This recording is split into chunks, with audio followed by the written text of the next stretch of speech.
morning. Good morning, good morning, good morning, good morning. Yeah. Starting my day with a little bit of light reading on Synapsids. Proto-mammals. Yeah, you've probably heard me talk about those before on other videos. Anywho. Good morning.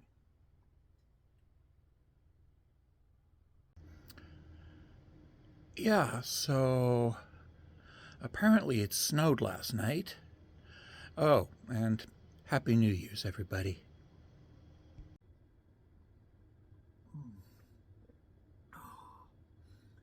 So yes, Happy New Year, everybody.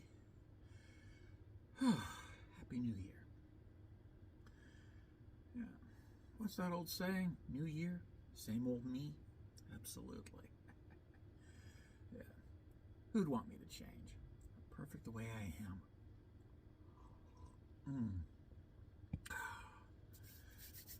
But it is a little chilly out here.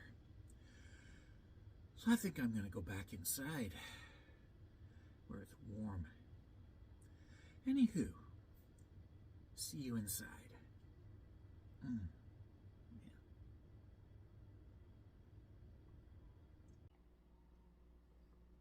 Oh,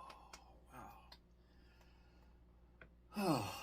So I'm indoors where it is actually tolerably warm and comfortable and not fucking freezing like it is outside. We're finally getting some cold. It's January 1st, of course. We're finally getting some cold. We're finally getting winter. It took long enough.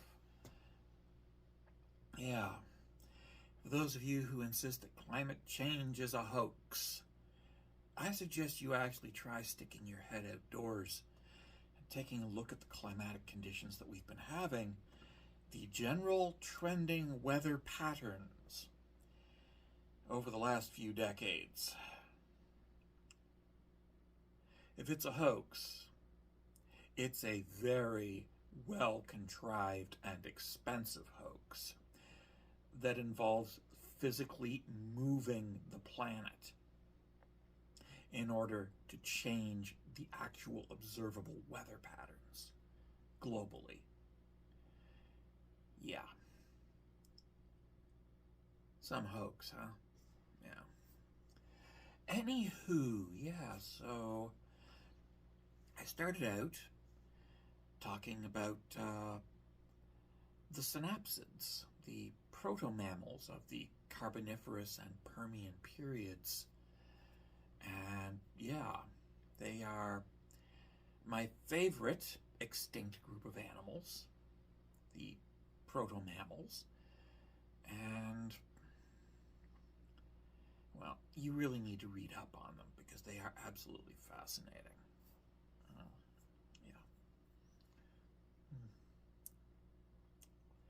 But yeah, the mid to late Carboniferous and through the entire Permian into the Triassic is the golden age of the proto-mammals. And then in the early Jurassic, we get animals that are definitely mammals. Not proto-mammals, but actual mammals. Yeah. But we know that the proto-mammals were on the way to being mammals because of their teeth.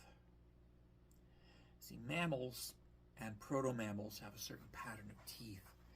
They have the 2-1-5 system. You've got the incisors at the front. On each side and each plate, you have 2 incisors, a canine, and 5 molars, or 2 premolars and 3 molars. Yeah, however you want to slice it. But that is the mammal dentition pattern. And with only a handful of exceptions, namely the marine mammals, the cetaceans, the whales, we see this right across mammals. We see this in marsupials and placentals and monotremes. the same pattern with variations in how it's expressed.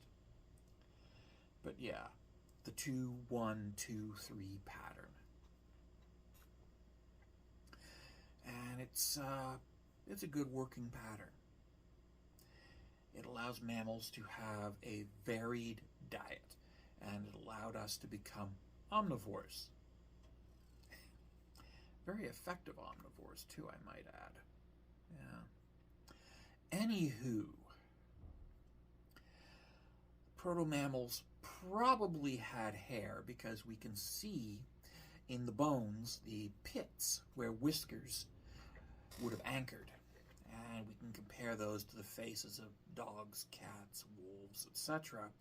They have the exact same pits in the exact same places, and that's because the whiskers are special hairs that developed as sensory organs. And this is also found in mice, beavers, giraffes, and yes, humans. Our mustaches actually connect to a whole lot of nerve endings, which mean that if you touch a mustache, just brush the mustache, I can feel that. That was originally something that my ancestors used to feel their way around in the dark. Long hairs that stick out. And when they touch something, you know they've touched something. Yeah.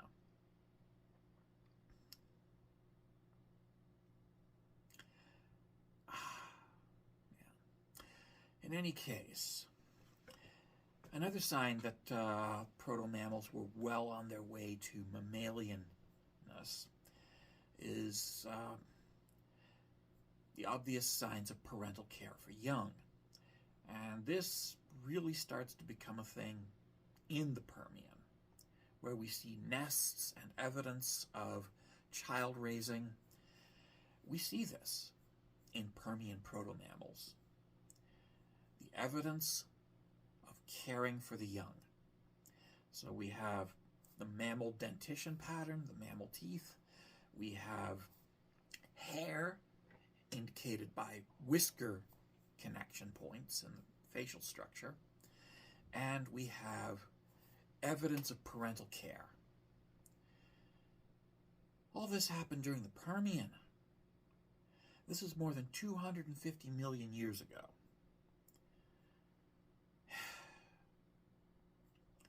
Mammals were already on their way to being mammals, all that way back then. Yeah. Something to think about. And a proud tradition that we can all celebrate.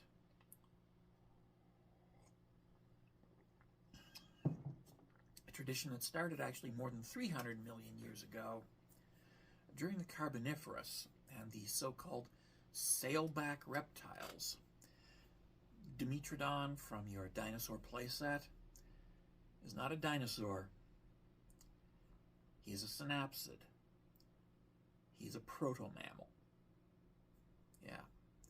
Dimetrodon is more closely related to us than he is to any Tyrannosaurus. That's something else to think about. And yes, the Carboniferous and the Permian both occurred before the rise of the first dinosaurs. So yeah, we've been around longer than the dinosaurs. Our ancestors were definitely showing signs of mammalhood long before the first proto-dinosaurs started showing signs of dinosaurhood. So yes, we humans can trace our line back to a group of animals that were doing the mammal thing long before the dinosaurs started doing the dinosaur thing.